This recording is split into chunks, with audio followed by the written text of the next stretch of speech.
नमस्कार दोस्तों। आज मैं आपको वो क्वेश्चन कराऊंगा जो प्रश्न बहुत बार परीक्षा में आए हैं। तो वीडियो को पूरा देख लीजिए। स्टार्ट करते हैं। पहला सवाल, ए बी से दोगुनी गति से काम करता है। यदि दोनों साथ मिलकर काम करके काम को 12 दिन में पूरा कर सकते हैं तो बी अकेला उसे कितने दिन में कर सकता है। देखिएगा, दो व्यक्ति हैं, ए और बी। ठीक है, ये दो व्यक्ति हैं। बोला क्या है कि जो ए है वो बी से दोगुनी गति से काम कर सकता है। ए बी से दोगुनी गति से, अगर बी एक काम करेगा उतने ही समय में ए दो काम कर देगा, क्योंकि ए की जो गति है काम करने की बी से दोगुनी है। ठीक है, अब बोला है कि दोनों मिलकर के काम करेंगे तो काम को 12 दिन में खत्म कर देंगे। दोनों मिलके करेंगे, यानी कि ए और बी दोनों अगर मिलके करते हैं तो काम को 12 दिन में खत्म कर देंगे। अब देखो, ए का कितना है अनुपात 2 और बी का कितना है 1। अगर आप दोनों को मिलाओगे तो ये काम कितने दिन में करेंगे? 12 दिन में करेंगे। यही तो बात बोली गई है, ये बात आपसे बोली गई है।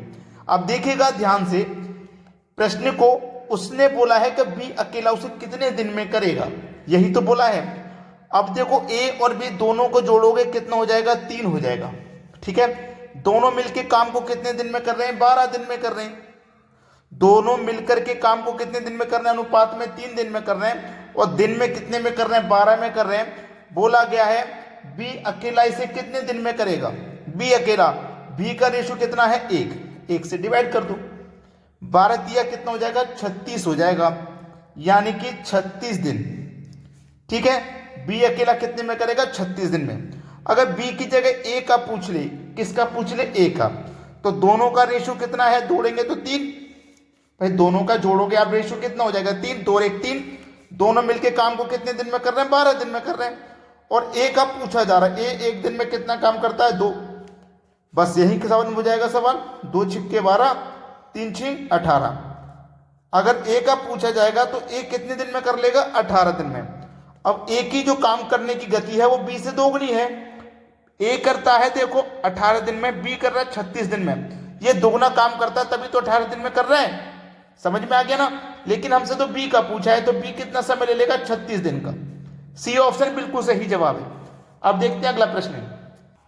अगला प्रश्न है, पानी की एक टंकी ए और बी नलों द्वारा 5 मिनट और 6 मिनट में भरी जाती है। ए भरता है 5 मिनट में, बी भरता है 6 मिनट में। ये दोनों नल भरने वाले हैं। फिर है सी नल, सी उसे 8 मिनट में खाली कर सकता है। जो नल सी है ना, ये 8 मिनट में खाली कर सकता है। ये खाली करने वाला, इसलिए इसको नेगेटिव ले लो। ठीक है, माइनस में। सभी नल एक साथ खोल दिए जाएं तो टंकी का 3/4 भाग भरने में कितना समय लगेगा? 3/4 भाग भरना है। पहले तो हमें टंकी पता करनी होगी कितनी बड़ी है। तो आप इन तीनों का एलसीएम ले लेंगे तो आपको पता लग जाएगा टंकी कितनी बड़ी है। इन तीनों का जो एलसीएम आएगा वो आएगा 120। 5 से काटेंगे 120 को तो 24 बार में कटेगा। 6 से काटेंगे तो 20 बार में कटेगा। 8 से काटेंगे तो ये आपका 15 बार में कटेगा। ठीक है, अब देखो, ये ए से मैंने काटा था 24 बार में कटा। ये भरने वाला है ए, बी भी भरने वाला है और ये खाली करने वाला है। इसको नेगेटिव ले लीजिए। अब बोला है कि तीनों नलों को एक साथ खोल दो। जब इन तीनों नलों को एक साथ खोलेंगे तो ध्यान रखना, 20 भरेगा बी 1 मिनट में, ए भरेगा 24 1 मिनट में। ये दोनों मिलकर के 1 मिनट में कितना भरेंगे? 44। और उसमें से साथ के साथ में 15 खाली हो जाएगा, क्योंकि सी खाली कर रहा है। तो बचेगा कितना? 29।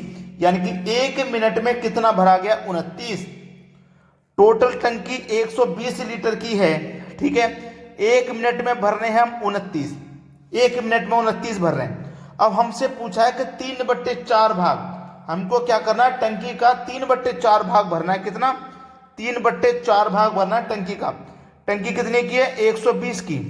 120 बटे में कितना है हमारा? ये 29 है। ठीक है, चलिए 4 से मैं कटाऊंगा, 4 3 12 और 1 0।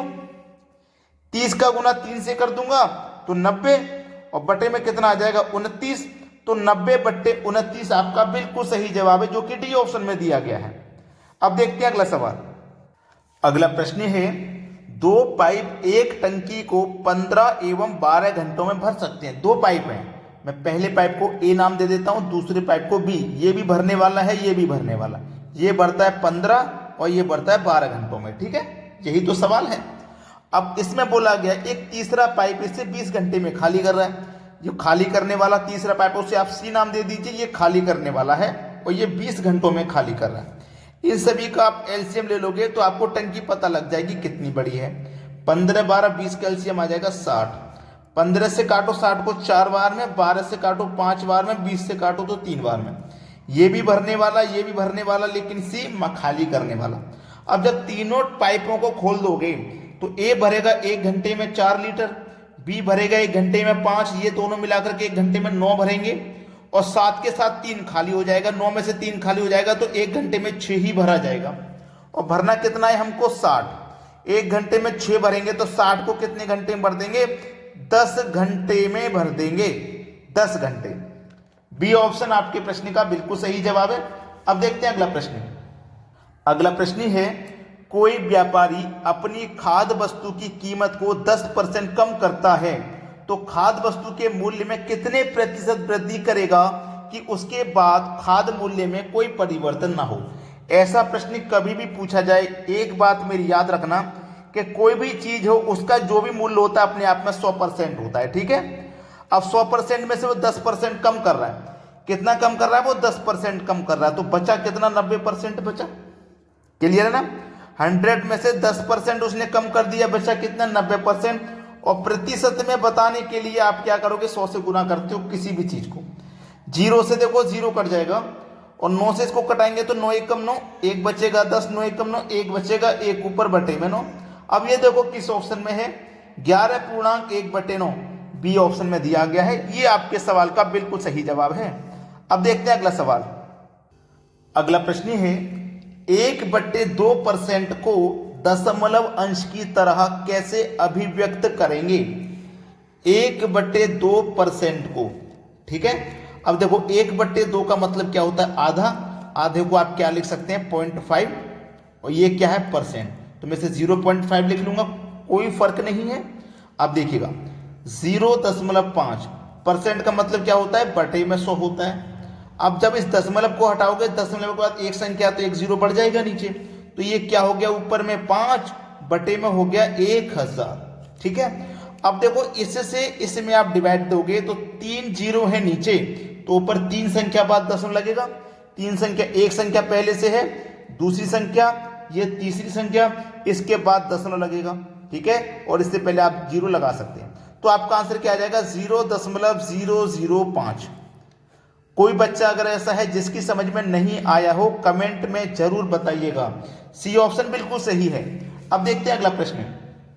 अगला प्रश्न है, यदि y का 40% x है तो x का कितना प्रतिशत y है? देखो y का मतलब गुना 40% कितना है? x है। तो चलिए y का 40 लिखेंगे, परसेंट का मतलब जानते हैं, बटे में 100 होता है। ठीक है, बराबर x।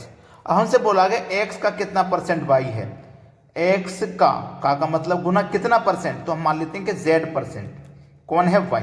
ठीक है, ये बताना है। चलिए ध्यान दीजिएगा, 20 से 2 बार में कट गया, 20 से 5 बार में कट गया। ठीक है, तो x अनुपात y हम बताएंगे तो x का मान मेरा 2 हो जाएगा और y का मान मेरा 5 हो जाएगा। ठीक है, अब देखो मेरे पास y इतने के बराबर है और y क्या होगा मुझे यही बताना। y मेरा इतने के बराबर है। ठीक है, ध्यान देना। अब ये जो मेरा y है ना, इसको लिख रहा हूं। y मेरा कितना है? y है दोस्तों मेरा, y के बटे में मैं x ले लूंगा। भाई y के बटे में x ले लूंगा। जब मैंने y के बटे में x ले लिया और गुने कितना करूंगा? 100, क्योंकि प्रतिशत में किसी भी चीज को लाने के लिए हम 100 से गुना करते हैं। क्लियर है इतनी बात? देखो ये मेरा y है, अगर मैं इस x को भी इधर ले जाऊंगा तो y के बटे में x आ जाएगा, सिंपल। अब मेरा y का मान 5 है तो 5 लिख देता हूं, x का मान मेरा 2 है तो 2 लिख देता हूं, गुने में 100 है तो 100 लिख देता हूं। 2 से 100 कट जाएगा मेरा 50 बार में, 50 का गुना 5 से कर दो 250, यानी कि 250%। डी ऑप्शन बिल्कुल सही है। अब देखते हैं अगला सवाल। अगला प्रश्न है, यदि केले के मूल्य में 20% कमी होने पर 10 रुपये में 5 केले और मिल जाते हैं तो केले का मूल्य क्या था? देखिएगा 20% की कमी होने पर 10 रुपये में 5 केले और मिल गए। कितने की कमी हुई? 20% की। ठीक है, गुने 10 रुपये में क्या हुआ? हमें 5 केले और मिल गए, यानी कि 5 वस्तु हमें और मिल गई। इतना क्लियर हुआ ना? तो हमसे बोला 5 केले और मिल जाते हैं, तो केले का मूल्य क्या था ये पूछा गया। केले का मूल्य क्या था? तो 20 गुने 10% का मतलब बटे में 100 होता है, तो ये 5 बटे का 100, तो बीच में 100 आ जाएगा। क्लियर हो गया ना इतना? भाई परसेंट का मतलब बटे में 100, तो नीचे 100 लिखूंगा तो 100 गुने 5 हो जाएगा नीचे। अब बस इसको सरल कर लीजिए। पहले इसको जब सरल करेंगे तो ध्यान से देखिएगा कि 2 जीरो से आपके 2 जीरो ये कट गए, 2 एक कम 2 बटे में हो गया 5, यानी कि 2/5।